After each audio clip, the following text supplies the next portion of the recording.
Dear students, आप सबका मेरे ITC English classes YouTube channel में स्वागत है। आज मैं लेके आया हूं टाइम एंड टेंस और इस वीडियो के माध्यम से आपको टाइम एंड टेंस में फर्क बताया जाएगा। बिल्कुल बेसिक कॉन्सेप्ट आपका क्लियर किया जाएगा। यदि आप टाइम एंड टेंस को बेहतर तरीके से समझना चाहते हैं तो इस वीडियो को लंबे समय तक देखें और मेरा एक एक वीडियो सीरीज वाइज आएगा, उसको जरूर देखेंगे। साथ ही वॉइस यदि आप समझना चाहते हैं तो प्लेलिस्ट में जाके वॉइस को खोलें और वॉइस भी समझें। तो आइए समझते हैं आज के इस टॉपिक में टाइम क्या है, टेंस क्या है, टेंस कितने प्रकार का होता है और उसके बाद एक एक करके आपको सीरीज वाइज और बिल्कुल सीक्वेंस से टॉपिक वाइज वीडियो बताया जाएगा, दिया जाएगा। आप उसे देखेंगे और समझेंगे। आइए चलते हैं चैप्टर पे, टाइम एंड टेंस। देखिए आप देख रहे होंगे स्क्रीन पे, आपको दिख रहा होगा टेंस लिखा हुआ है। टेंस, मैं आपको बता दूं कि टेंस का मतलब क्या होता है। तो टेंस का मतलब होता है काल। टेंस का मतलब काल। यहां देखिए, टेंस का मतलब काल। काल। टेंस का डेफिनेशन यदि आपसे कोई पूछता है तो आपको ये कॉपी पेन लेके बैठ जाइए, नोट कर लीजिए। इस तरीके से पढ़ाया गया है कि आप इसे लिख सकते हैं, नोट्स बना सकते हैं। जैसे देखिए यहां लिखा है, any of the forms, any of the forms of the verb that may be used to indicate the time of action or state expressed by the verb is called tense। अर्थात इसका हिंदी समझेंगे कि क्रिया का कोई भी रूप, वर्ब मतलब क्रिया, जिसका उपयोग क्रिया के समय या क्रिया द्वारा व्यक्त की गई स्थिति को इंगित करने के लिए किया जा सकता है या किया जाता है, वह टेंस कहलाता है या उसे टेंस कहते हैं। अगर आपको इस डिफिनीशन को याद करने में प्रॉब्लम है तो आप एक दूसरा डेफिनेशन भी देख सकते हैं। यहां अथवा लिखा हुआ है, the changing in form of a verb refers to the time is called tense. अर्थात क्रिया के रूप में परिवर्तन से समय का जो बोध होता है उसे टेंस कहते हैं। तो आशा करता हूं टेंस का डेफिनेशन आप समझ गए होंगे। आगे देखिए, टेंस के बहुत सारे डेफिनेशन दिए जा सकते हैं और आगे समझते हैं हम लोग टेंस कितने प्रकार का होता है। तो आपको स्क्रीन पे दिख रहा होगा, यहां टेंस लिखा हुआ है। इस 3 प्रकार के होते हैं। प्रेजेंट टेंस, जिसको हिंदी में हम लोग कहते हैं वर्तमान काल। वर्तमान काल। दूसरा पास्ट टेंस, भूतकाल। और तीसरा है फ्यूचर टेंस, भविष्यत काल। क्योंकि शुरू में ही बताया गया कि टेंस का मतलब काल होता है, ध्यान रखेंगे। तो प्रेजेंट टेंस मतलब, डियर स्टूडेंट्स, जो परमानेंट हो, मतलब होता हो, अभी चल रहा हो जो समय, वो प्रेजेंट टेंस है। पास्ट टेंस का मतलब जो समय बीत चुका है, ये पास्ट टाइम को इंडिकेट करता है। और फ्यूचर टेंस जो आने वाले टाइम को इंडिकेट करता है। आगे के वीडियो में समझते हैं इस तीनों के बारे में। प्रेजेंट टेंस क्या है, पास्ट टेंस क्या है, कैसे डिफाइन कर सकते हैं, फ्यूचर टेंस क्या है, आगे देखते आइए। जैसे कि स्क्रीन पे आप देख रहे हैं प्रेजेंट टेंस, ये क्या है समझते हैं कि द चेंजिंग, एक याद कीजिएगा पूरा याद हो जाएगा, मैं टेक्निक बताता हूं। The changing in form of a verb refers to the, केवल प्रेजेंट जोड़ दीजिएगा तो प्रेजेंट का हो जाएगा, पास्ट जोड़ दीजिएगा पास्ट का हो जाएगा, फ्यूचर जोड़ दीजिएगा फ्यूचर का डेफिनेशन हो जाएगा। है ना ट्रिकी, एक याद किए पूरा याद हो जाएगा। Present time is called present tense, is called present tense. आगे देखते हैं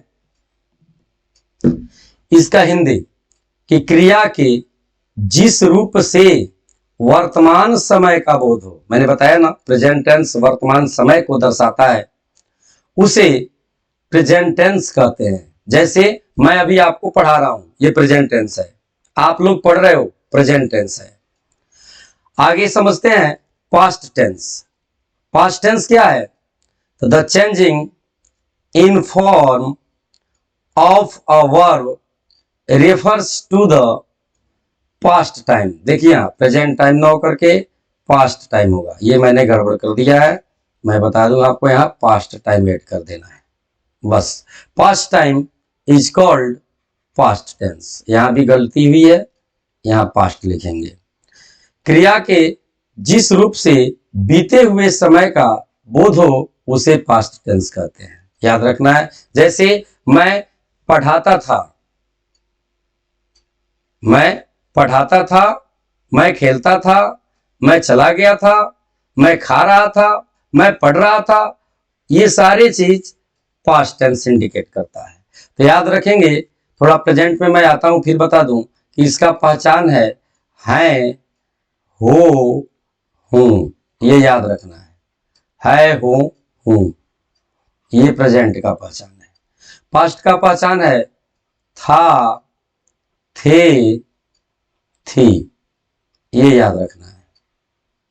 अब बात आती है फ्यूचर टेंस की, भविष्यत काल, ये क्या है, तो द चेंजिंग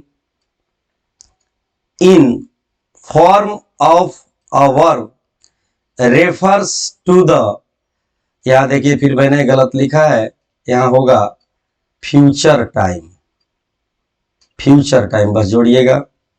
इज कॉल्ड, फिर एक बार यहां फ्यूचर बना लीजिएगा, फ्यूचर टेंस। क्रिया के जिस रूप से आने वाले समय, याद रखेंगे आने वाले समय का बोध हो उसे फ्यूचर टेंस कहते हैं। इसका पहचान है गा, गे, गी, बस ये दिमाग में रखना है, गा, गे, गी। जैसे मैं आगे आप लोग को नरेशन पढ़ाऊंगा, आप लोग नरेशन पढ़ेंगे, आगे टेंस सीरीज वाइज सीक्वेंस से पढ़ेंगे। तो अभी मैं पढ़ा रहा हूं, प्रेजेंट हो गया, पढ़ा रहा था, पढ़ाता था, पास्ट हो गया, अभी आगे पढ़ाऊंगा, वो फ्यूचर हो गया। आगे के स्लाइड पे चलते हैं और देखते हैं। प्रत्येक टेंस के डियर स्टूडेंट्स ध्यान देंगे, चार चार प्रकार होते हैं। ये देखिए यहां, जैसे एक प्रेजेंट को लेते हैं, एक याद कर लीजिएगा, फिर पास्ट और फ्यूचर दोनों याद नहीं करना पड़ेगा, बस वही चीज जोड़ना है। कैसे, तो यहां देखिए present simple, present continuous, present perfect, present perfect continuous, present simple, present continuous, present perfect, present perfect continuous.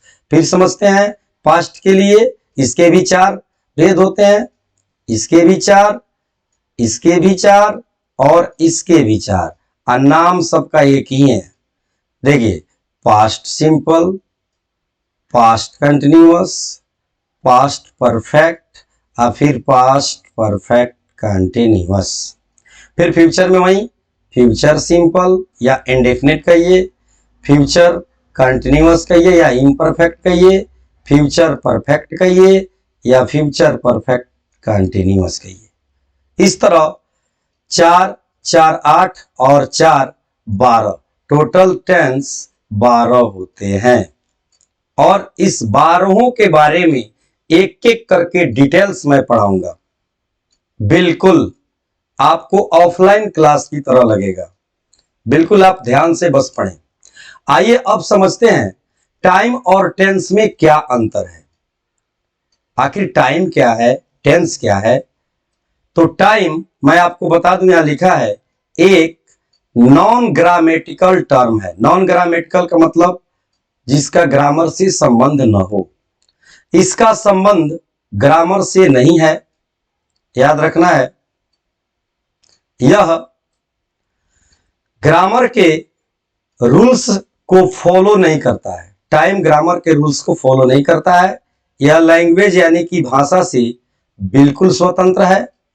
पूरी दुनिया में इसे 3 वर्गों में बांटा गया है, याद रखेंगे। पास्ट टाइम मतलब बीता हुआ समय, प्रेजेंट टाइम वर्तमान समय, फ्यूचर टाइम आने वाला समय। जो समय बीत चुका है वो प्रेजेंट टाइम, पास्ट टाइम। जो समय अभी चल रहा है वो प्रेजेंट टाइम, और जो समय अभी आने वाला है वो है फ्यूचर टाइम। तो ये टाइम का डिफिनीशन है। अब टाइम और टेंस में अंतर क्या है, तो टाइम आपने समझा, फिर मैं आगे बढ़ता हूं और टेंस के बारे में आपको समझाता हूं कि देखिए बिल्कुल उसका अपोजिट बोल देंगे तो वह टेंस हो जाएगा। टेंस, यहां देखिए लिखा हुआ है टेंस। टेंस क्या है? तो टेंस एक ग्रामेटिकल टर्म है। इसका संबंध ग्रामर से है।